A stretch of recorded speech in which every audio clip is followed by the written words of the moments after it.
izigqibo zam ndiyazazi, isono sam sebusweni bam futhi fihla Thixo ubuso bakho zona zam ucime zonke isikhohlakalo sam. Daniel kuyinkosi uThixo wethu kukwizibele nesixolelo nakuba sivukele ngakuyo singaphulaphulanga nelizwi likaYehova uThixo wethu loba sihambe ngemithetho yakhe ayibekileyo phambi kwethu. Abantu usiqonda wenza self-introspection. Ndiyakusuka ndiye kubawo ndithi kuye bawo ndonile ngakulisulu nasebusweni bakho andisafanele kubiza ngoba ndimnyana wakho. Ndithi uJohane xa ichaza kakhe le nto okokuba sithi asinaso isono siyazikhohlisa ithi inyaniso ingabikho kuthi, but when we surrender to God sizivuma izono zethu inyanisekile wethu Thixo kwaye ulungile kanjalo ukuze sihlambule konke okungalungileyo.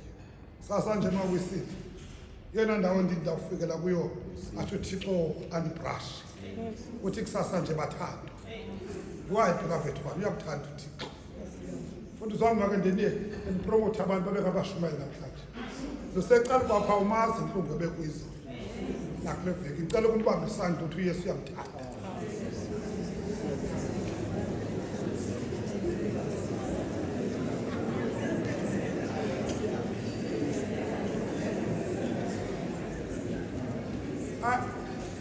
Ayo ndifane yenzeke ke le. Ushumali buthatha 3 years yonke. Unikwe opportunity ngoba uqinisekanga ukushumayele nawe lo usecala kwakho idla kodwa ngithetha apha endini inkosikazi ndithi noba besixabene ufika abe mhlongo ngoba ufaka i-makeup bangamboni abantu into bebelile so abanye bethu bafake nje i-makeup apha bathi ngaphansi kwe-makeup inhlungu ibhalile akubambi umuntu osecala kwakho umcala uYesu uyamthanda.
phambi kwakho ukwenzela into yoba asive wethu Thixo.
Sithi emva kwam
to osezulu